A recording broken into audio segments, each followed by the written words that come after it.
Hello students, आज इस video में हम करने जा रहे हैं क्लास 12 हिस्ट्री का चैप्टर नंबर 2, राजा किसान और नगर यानी कि किंग्स फार्मर एंड टाउन्स। तो इस चैप्टर 2 के 60 जो हैं यानी कि 60 most important multiple choice question हमने इस वीडियो में लिए हैं। तो इस वीडियो को शुरू से आखिर तक देखिए और 90 प्लस अंक पाने के लिए जो है प्रयास कीजिए। तो शुरू करते हैं। क्वेश्चन नंबर 1 है, क्षेमेंद्र की रचना कौन सी है, यानी कि which is the book of Kshemendra. Option A है मुद्रा राक्षस, बी है अर्थशास्त्र, सी है वृहत कथा मंजरी और डी है कथा सरित सागर। तो इसका जो सही जवाब है वो है सी, वृहत कथा मंजरी। क्वेश्चन नंबर 2 है, इंडिका किसकी रचना है, यानी कि whose creation is Indica. Option A है चाणक्य, बी है मैगस्थनीज, सी है हर्षवर्धन और डी है कालिदास। तो इसका जो सही जवाब है वो है बी, मैगस्थनीज। क्वेश्चन नंबर 3 है, किस गुप्त शासक को लिच्छवी दोहित्र, दोहित्र का मतलब धोता, कहा जाता है। Which Gupta ruler is known as Lichchhavi दोहित्र। तो ऑप्शन ए है समुद्रगुप्त, बी है चंद्रगुप्त, सी है कुमारगुप्त और डी है स्कंदगुप्त। तो इनमें से किसको लिच्छवी दोहित्र कहा जाता था, यानी कि लिच्छवी साम्राज्य से उनकी माता थी। तो इसको जो सही जवाब है इसका वो है ए, समुद्रगुप्त।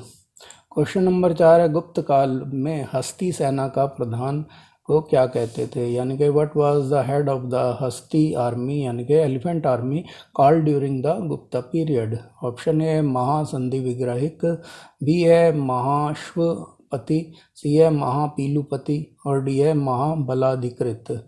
तो इसका सही जवाब है सी, महापीलुपति। तो क्योंकि हाथी को पील कहते हैं तो पीलू जो है इसीलिए महापीलुपति जो है वो हाथियों की सेना का प्रमुख को कहा जाता है। क्वेश्चन नंबर 5 है, समुद्रगुप्त की तुलना किस यूरोपीय शासक से की जाती है, यानी कि with which European ruler Samudragupta is compared. Option A Hitler, B है नेपोलियन, सी है बिस्मार्क और डी है मुसोलिनी।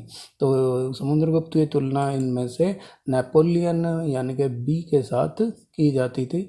क्वेश्चन नंबर 6 है, धम्म की शुरुआत किसने की थी, who started Dhamma. Option A है चंद्रगुप्त मौर्य, बी है चंद्रगुप्त विक्रमादित्य, सी है अशोक और डी है कनिष्क। तो इसका जो सही जवाब है वो है सी, अशोका। क्वेश्चन नंबर 7 है, मौर्य वंश के संस्थापक कौन था, यानी कि who was the founder of Maurya dynasty. Option A है चंद्रगुप्त, बी है बिंदुसार, सी है अशोक और डी है कुणाल। तो इसका जो सही जवाब है वो आपने सोच ही रखा है और आपको मालूम भी है वो है ए, चंद्रगुप्त। क्वेश्चन नंबर 8 है, चंद्रगुप्त की मृत्यु कहाँ हुई थी, where did Chandragupta die. Option A है पाटलिपुत्र, बी है तक्षशिला, सी है श्रवण बेलगोला और डी है उज्जैनी। तो इसका सही जवाब सी है, श्रवण बेलगोला।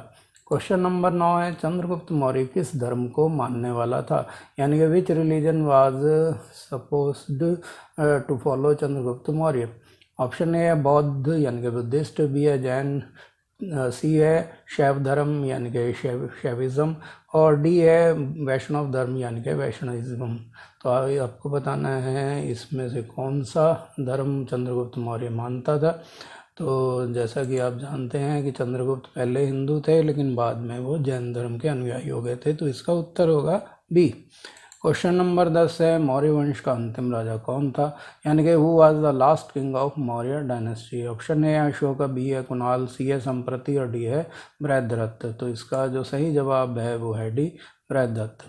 क्वेश्चन नंबर 11 है, मौर्यकालीन टकसाल का प्रधान कौन था, यानी कि who was the head of the Maurya period mint.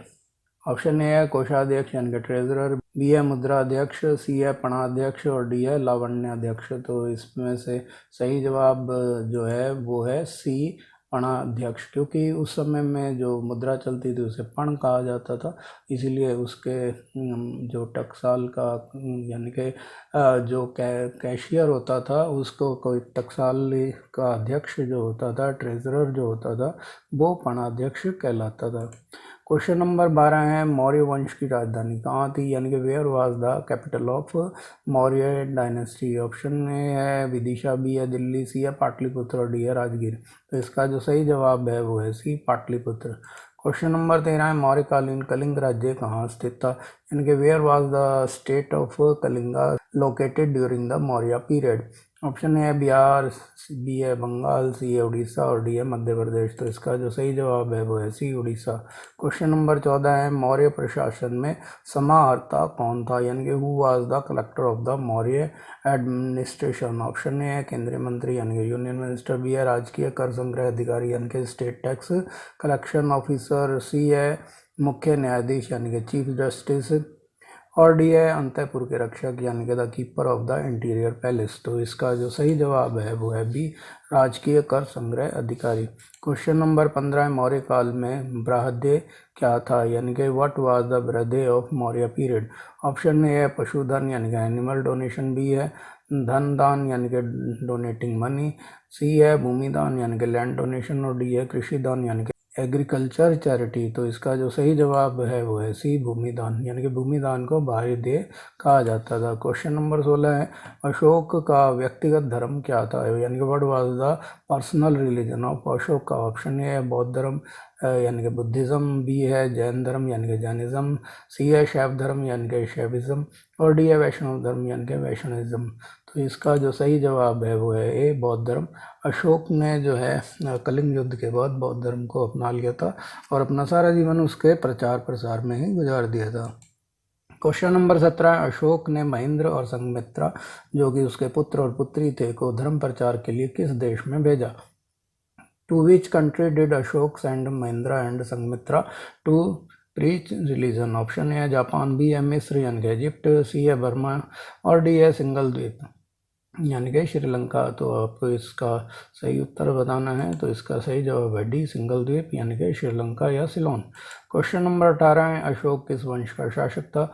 Ashoka was the ruler of which dynasty. Option A Nanda वंश, बी है मौर्य वंश यानी कि मौर्य डायनेस्टी, सी है गुप्त का वंश यानी कि गुप्त डायनेस्टी और डी है चोल वंश यानी कि चोल डायनेस्टी। तो इसका जो सही जवाब है वो है बी, मौर्य वंश। तो ये चंद्रगुप्त मौर्य के पोते थे अशोक मौर्य। क्वेश्चन नंबर 19 है अशोक कौन से बौद्ध भिक्षु के प्रभाव में आकर बौद्ध धर्म का समर्थक बन गया। Ashoka come to under the influence of which Buddhist monk and become to a supporter of Buddhism. Option A Upagupta, B है उपाली, सी है राधागुप्त और डी है नागसेन। तो इसका सही जवाब है ए, उपगुप्त। क्वेश्चन नंबर 20 है किसने लिखा वास्तविक सुकर्म वह है जिससे प्रजा सुखी तथा प्रसन्न है। Who wrought real good deed are those by which the people are happy and happy। तो ऑप्शन ए है मैगस्थनीज, बी है चंद्रगुप्त, सी है बिंदुसार और डी है कौटिल्य। तो इसका जो सही जवाब है वो है डी, कौटिल्य यानी कि चाणक्य। क्वेश्चन नंबर 21 है चंद्रगुप्त मौर्य के काल में कलिंग की राजधानी थी। During the period of Chandragupta Maurya Kalinga was the capital. Option A है तक्षशिला, बी है उज्जैनी, सी है तोशली और डी है पाटलिपुत्र। तो इसका जो सही जवाब है वो है सी, तोशली। क्वेश्चन नंबर 22 है भारत का प्राचीनतम ज्ञात अभिलेख कौन सा है, यानी कि which is the oldest known inscription of India. Option A है सारनाथ का अभिलेख यानी कि सारनाथ इंस्क्रिप्शन, बी है गिरनार का अभिलेख यानी कि गिरनार इंस्क्रिप्शन, सी है बागजोकोई का अभिलेख यानी कि बागजोकोई इंस्क्रिप्शन और डी है मथुरा का अभिलेख यानी कि मथुरा इंस्क्रिप्शन। तो इसका जो सही जवाब है वो है सी, बागजोकोई का अभिलेख यानी कि बागजोकोई इंस्क्रिप्शन। क्वेश्चन नंबर 23 है मैगस्थनीज किस यूनानी शासक के राजदूत के रूप में पाटलिपुत्र आया था, यानी कि Megasthenes come to Pataliputra as the ambassador of which Greek ruler. तो ऑप्शन ए है सिकंदर यानी कि अलेक्जेंडर, बी है फिलिप, सी है सेल्यूकस और डी है ड्रामेक्टिस। तो आपको बताना है इसमें से किसके दूत बन के आए थे, तो उसका सही जवाब है सी, सेल्यूकस। क्वेश्चन नंबर 24 है कलिंग युद्ध का वर्णन किस अभिलेख में किया गया है। In which inscription Kalinga war is described. Option A 10वें शिलालेख यानी कि 10th इंस्क्रिप्शन, बी है 11वें शिलालेख यानी कि 11th इंस्क्रिप्शन, सी है 12वें शिलालेख यानी कि 12th इंस्क्रिप्शन और डी है 13वें शिलालेख यानी कि 13th इंस्क्रिप्शन। तो इसका जो सही जवाब है डी, 13वें शिलालेख यानी कि 13th इंस्क्रिप्शन। क्वेश्चन नंबर 25 है चीनी यात्री फाहियान किस शासक के शासनकाल में भारत आया था। Chinese traveller Fahien come to India during the region of which ruler. Option A Chandragupta Maurya, B है विक्रमादित्य, सी है अशोक और डी है कनिष्क। तो इसका जो सही जवाब है बी, विक्रमादित्य। तो चीनी यात्री फाहियान विक्रमादित्य के शासनकाल में भारत आया था। क्वेश्चन नंबर 26 है, मेगास्थनीज किस भारतीय शासक के दरबार में आया था, यानी कि in the court of which Indian ruler the Megasthenes come. Option A Ashoka, B है बिंदुसार, सी है चंद्रगुप्त मौर्य और डी है स्कंदगुप्त। तो इसका जो सही जवाब है सी, चंद्रगुप्त मौर्य। क्वेश्चन नंबर 27 है, किस अभिलेख में सती प्रथा का उल्लेख मिलता है, यानी कि in which inscription is the mention the sati pratha found. Option A है प्रयाग अभिलेख यानी कि प्रयाग इंस्क्रिप्शन, बी है एरन अभिलेख यानी कि एरन रिकॉर्ड, सी है महरौली अभिलेख यानी कि महरौली इंस्क्रिप्शन और डी है मथुरा अभिलेख यानी कि मथुरा इंस्क्रिप्शन। तो इसका जो सही जवाब है वो है बी, यानी कि एरन अभिलेख या एरन इंस्क्रिप्शन या एरन रिकॉर्ड। क्वेश्चन नंबर 28 है, बाणभट्ट की रचना कादम्बरी में किसके शासनकाल का वर्णन है, यानी कि whose reign is described in the Banabhatta composition Kadambari. Option A है चंद्रगुप्त मौर्य, बी अशोक, सी है चंद्रगुप्त विक्रमादित्य और डी है हर्षवर्धन। तो इसका सही जवाब है डी, हर्षवर्धन। तो बाणभट्ट ने कादम्बरी हर्षवर्धन के शासनकाल में उनके वर्णन करते हुए लिखी थी। क्वेश्चन नंबर 29 है, गुप्त या विक्रमी संवत कब और किसके द्वारा शुरू किया गया, when and by whom was the Gupta oblique विक्रमी संवत started। ऑप्शन है घटोत्कच 300 ईस्वी यानी कि घटोत्कच 300 AD, बी है श्रीगुप्त 309 से 10 ईस्वी यानी कि श्रीगुप्ता 309 to 10 AD, और सी है समुद्रगुप्त 324 ईस्वी यानी कि समुद्रगुप्ता 324 AD, और डी है चंद्रगुप्त प्रथम 319 से 20 ईस्वी यानी कि चंद्रगुप्ता फर्स्ट 319 to 20 AD। तो इसका जो सही जवाब है वो है डी, चंद्रगुप्त प्रथम ने 319 से 20 ईस्वी के बीच में विक्रमी संवत या गुप्त संवत की शुरुआत की थी। क्वेश्चन नंबर 30 है, पंचतंत्र की रचना किसने की, यानी कि who composed the Panchatantra. Option A Aryabhatta, B है वारामहिर, सी है कालिदास और डी है विष्णु शर्मा। तो इसका जो सही जवाब है डी, विष्णु शर्मा, यानी कि पंचतंत्र विष्णु शर्मा के द्वारा लिखी गई थी। क्वेश्चन नंबर 31 है, प्राचीन नालंदा विश्वविद्यालय के संस्थापक कौन थे, यानी कि who was the founder of the ancient Nalanda university. Option A Ashoka, B है समुद्रगुप्त, सी है स्कंदगुप्त और डी है कुमारगुप्त। तो इसका जो सही जवाब है वो है डी, कुमारगुप्त।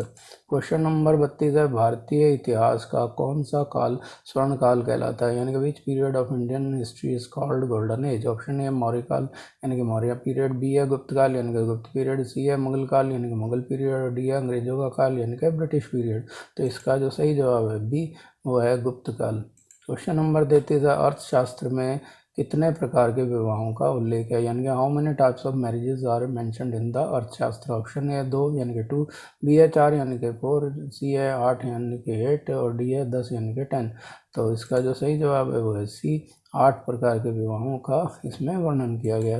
क्वेश्चन नंबर 34 है, अर्थशास्त्र की रचना कब हुई थी, यानी कि व्हेन वाज द अर्थशास्त्र क्रिएटेड। ऑप्शन है 6वीं शताब्दी ईसा पूर्व में यानी कि 6th सेंचुरी BC, बी है 5वीं शताब्दी ईसा पूर्व में यानी कि in the 5th century BC, C है 4वीं शताब्दी ईसा पूर्व में यानी कि 4th सेंचुरी BC और डी है 3री शताब्दी ईसा पूर्व में यानी कि 3rd सेंचुरी BC। तो इसका जो सही जवाब है वो है डी, 3री शताब्दी ईसा पूर्व में। क्वेश्चन नंबर 35 है, डैश नालंदा विश्वविद्यालय के छात्र थे, यानी कि dash was the student of Nalanda university. तो ऑप्शन है फायान, बी है हिंसांग, सी है हर्ष और डी है कुमारगुप्त। तो इसका जो सही जवाब है वो है बी, हिंसांग। क्वेश्चन नंबर 36 है, किस गुप्त शासक को उसके सिक्कों पर वीणा बजाते हुए दिखाया गया है, यानी कि which Gupta ruler is depicted playing the veena on the coins. Option है चंद्रगुप्त प्रथम यानी कि चंद्रगुप्त फर्स्ट, बी है चंद्रगुप्त द्वितीय यानी कि चंद्रगुप्त सेकंड, सी है समुद्रगुप्त और डी है स्कंदगुप्त। तो इसका जो सही जवाब है वो है सी, समुद्रगुप्त। समुद्रगुप्त जो है ना केवल एक महान विजेता थे बल्कि बहुत ही अच्छे संगीत के ज्ञाता भी थे, इसीलिए कुछ सिक्कों पर उनको वीणा बजाते हुए भी दिखाया गया। क्वेश्चन नंबर 37 है, उत्तरी पश्चिम भारत में प्राप्त अशोक के अभिलेखों में लिपि का प्रयोग किया गया है, यानी कि किस लिपि का प्रयोग किया गया है वो बताना है। In the inscription of the Ashoka received in northwest India, the script been used. Option A है खरोष्टी लिपि यानी कि खरोष्टी स्क्रिप्ट, बी है अरामाइक लिपि यानी कि अरामाइक स्क्रिप्ट, सी है ब्राह्मी लिपि यानी कि ब्राह्मी स्क्रिप्ट, और डी है इनमें से कोई नहीं यानी कि नन ऑफ दीज। तो इसका जो सही जवाब है वो है खरोष्टी लिपि यानी कि उत्तर पश्चिमी भारत में जो अशोक के अभिलेख मिले हैं वहाँ खरोष्टी लिपि में उनको लिखा गया है। क्वेश्चन नंबर 38 है अशोक के कुल कितने अभिलेख अभी तक प्राप्त हुए हैं, यानी कि how many inscription of Ashoka have been received so far.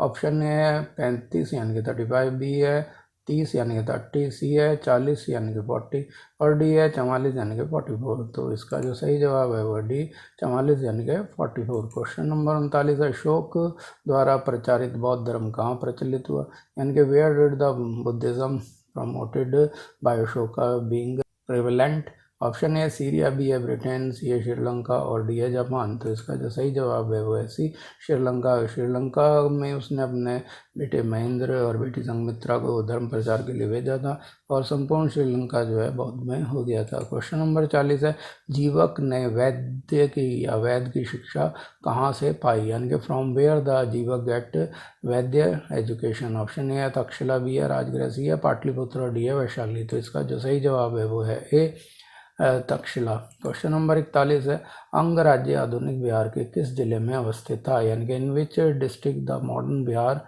Was the state of Anga located. Option A है पटना, बी है नालंदा, सी है वैशाली, और डी है भागलपुर। तो इसका सही जवाब है डी भागलपुर, यानी कि भागलपुर जो है वो पहले के ज़माने में अंग राज्य के नाम से जाना जाता था। क्वेश्चन नंबर 42 है बिंबिसार का संबंध किस वंश से था, यानी कि Bimbisara was related to which dynasty. Option A है नंद वंश, बी है हर्यक वंश यानी कि हर्यक डायनेस्टी, सी है शिशुनाग वंश यानी कि शिशुनाग वंश, और डी है मौर्य वंश यानी कि मौर्य डायनेस्टी। तो इसका जो सही जवाब है वो है बी हर्यक वंश यानी कि हर्यक डायनेस्टी। क्वेश्चन नंबर 43 है तक्षशिला किस राज्य में स्थित था, यानी कि in which state Takshashila was located. Option A Magadh, B है अंग, सी है गांधार राज्य यानी कि गांधार किंगडम, और डी है मल राज्य यानी कि मल स्टेट। तो इसका जो सही जवाब है वो है सी गांधार राज्य। तो गांधार जहाँ की गांधारी थी तो उस गांधार में जो आजकल कंधार के नाम से जाना जाता है वहाँ पे तक्षशिला स्थित थी। क्वेश्चन नंबर 44 है जरासंध का संबंध किस वंश से था, यानी कि Jarasandha was related to which dynasty. Option A Haryanka वंश यानी कि हर्यक डायनेस्टी, बी है बृहदत्त वंश यानी कि बृहदत्त डायनेस्टी, सी है नंद वंश यानी कि नंद वंश या नंद डायनेस्टी, और डी है मौर्य वंश यानी कि मौर्य डायनेस्टी। तो इसका सही जवाब है बी बृहदत्त वंश यानी कि बृहदत्त डायनेस्टी। क्वेश्चन नंबर 40 है राजगृह की नगर वधु का नाम डैश था। ऑप्शन ए है the name of the bride of Rajgriha was. Option A है माधवी, बी है आम्रपाली, सी है तक्षरिता, सी है तक्षशिता, और डी है शालवती। तो इसका जो सही जवाब है वो है डी शालवती। क्वेश्चन नंबर 47 है सेल्यूकस ने अपनी पुत्री का विवाह किस राजा के साथ किया था, यानी कि to which king did Seleucus marry his daughter. Option A है अशोक, बी है बिंबिसार, सी है चंद्रगुप्त मौर्य, डी है कनिष्क। तो इसका सही जवाब है सी चंद्रगुप्त मौर्य। क्वेश्चन नंबर 48 है धर्म विजय का उल्लेख अशोक ने किस शिलालेख में किया है, यानी कि dharma vijay is mentioned in which of inscription of Ashoka. Option A है 11वें यानी कि 11th, बी है 12वें यानी कि 12th, सी है 13वें यानी कि 13th, और डी है 14वें यानी कि 14th। तो इसका जो सही जवाब है सी 13वें यानी कि 13th में उसने धर्म विजय का उल्लेख किया है। क्वेश्चन नंबर 49 है कालिदास किसके समकालीन थे, यानी कि who was the contemporary of Kalidas. Option A है अशोक, बी है समुद्रगुप्त, सी है चंद्रगुप्त सेकंड, और डी है कनिष्का। तो इसका जो सही जवाब है वो है सी चंद्रगुप्त द्वितीय यानी कि चंद्रगुप्त सेकंड। क्वेश्चन नंबर 50 है भारत का नेपोलियन किस शासक को कहा जाता है, यानी कि which ruler of India is called Napoleon. Option A है अशोक, बी है समुद्रगुप्त, सी है अकबर, और डी है चंद्रगुप्त मौर्य। तो इसका सही जवाब है बी समुद्रगुप्त। क्वेश्चन नंबर 51 है मगध की प्राचीन राजधानी कहाँ थी, where was the ancient capital of Magadha. ये है पाटलिपुत्र, बी है राजगृह, सी है वैशाली, और डी है गया।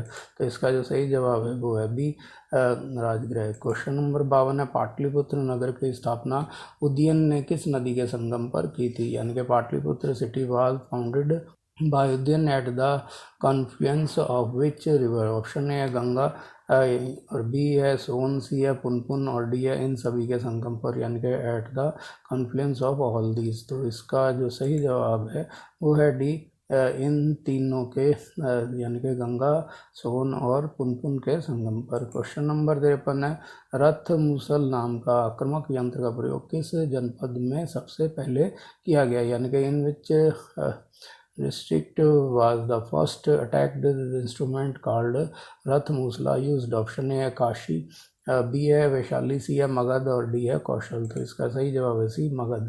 क्वेश्चन नंबर 54 है, इलाहाबाद प्रशस्ति का लेखक कौन है, यानी कि who was the author of Allahabad Prashasti. Option A है कालिदास, बी है शूद्रक, सी है हरिसेन और डी है रवि कीर्ति। तो इसका सही जवाब है सी हरिसेन, यानी कि इलाहाबाद प्रशस्ति के लेखक जो है वो हरिसेन है। क्वेश्चन नंबर 55 है, प्राचीन भारत में ओदंतपुरी विश्वविद्यालय कहाँ स्थित है, यानी कि where was the Odantapuri university located in ancient India. Option है मगध में, बी है गांधार में, सी है अंग में और डी है पांचाल में। तो इसका सही जवाब है मगध में ओदंतपुरी विश्वविद्यालय स्थित था। क्वेश्चन नंबर 56 है, शक संवत की स्थापना कब से मानी जाती है, यानी कि when is the beginning of शक संवत कंसिडर्ड। ऑप्शन है 82 ईस्वी यानी कि 82 एडी, बी है 78 ईस्वी यानी कि 78 एडी, सी है 76 ईस्वी यानी कि 76 एडी और डी है 72 ईस्वी यानी कि 72 एडी। तो इसका जो सही जवाब है वो है बी 78 ईस्वी यानी कि 78 एडी। भारत की सबसे प्राचीनतम लिपि थी, यानी कि the oldest script of India was. Option है अरामाइक, बी है ब्राह्मी, सी है प्राकृत और डी है पाली। तो इसका जो सही जवाब है वो है बी ब्राह्मी। क्वेश्चन नंबर 58 है, प्रयाग प्रशस्ति का संबंध किस गुप्त शासक से है, यानी कि प्रयाग प्रशस्ति इज रिलेटेड टू विच गुप्त रूलर। ऑप्शन ए है चंद्रगुप्त प्रथम यानी कि चंद्रगुप्त फर्स्ट, बी है समुद्रगुप्त, सी है चंद्रगुप्त विक्रमादित्य और डी है स्कंदगुप्त। तो इसका जो सही जवाब है वो है बी समुद्रगुप्त। क्वेश्चन नंबर 59 है, सुदर्शन झील की मरम्मत किसने कराई थी, यानी कि who got the Sudarshan lake repaired. Option A Ashoka, B है कनिष्क, सी है रुद्रदमन और डी है स्कंदगुप्त। तो इसका सही जवाब है सी रुद्रदमन। क्वेश्चन नंबर 60 जो वीडियो लास्ट क्वेश्चन है, चाणक्य भारत के किस शिक्षण संस्थान में अध्ययन किया था। तो चाणक्य ने किस में अध्ययन किया था और बाद में खुद भी अध्यापन कराते रहे। In which educational institute of India did Chanakya study. Option A है नालंदा विश्वविद्यालय यानी कि नालंदा यूनिवर्सिटी, बी है तक्षशिला विश्वविद्यालय यानी कि तक्षशिला यूनिवर्सिटी, सी है विक्रमशिला विश्वविद्यालय यानी कि विक्रमशिला यूनिवर्सिटी और डी है उदंतपुरी विश्वविद्यालय यानी कि उदंतपुरी यूनिवर्सिटी। तो इसका जो सही जवाब है वो है बी तक्षशिला विश्वविद्यालय। इसके साथ ही एक क्विज समाप्त हुई। आपने जो अपना कीमती समय दिया उसका धन्यवाद। कैलकुलेट करके अपना स्कोर बताइए कि 60 में से आपको कितने आपके उत्तर ठीक थे। अगर वीडियो पसंद आए तो लाइक का बटन दबाएं। अगर आप मेरे चैनल पर नए हैं, अभी तक सब्सक्राइब नहीं किया तो रेड बटन दबा के सब्सक्राइब कर लें। और मेरी मेहनत को साकार करने का, लोगों तक फ्री एजुकेशन पहुँचाने के लिए इसे ज़्यादा से ज़्यादा शेयर जरूर करें। धन्यवाद।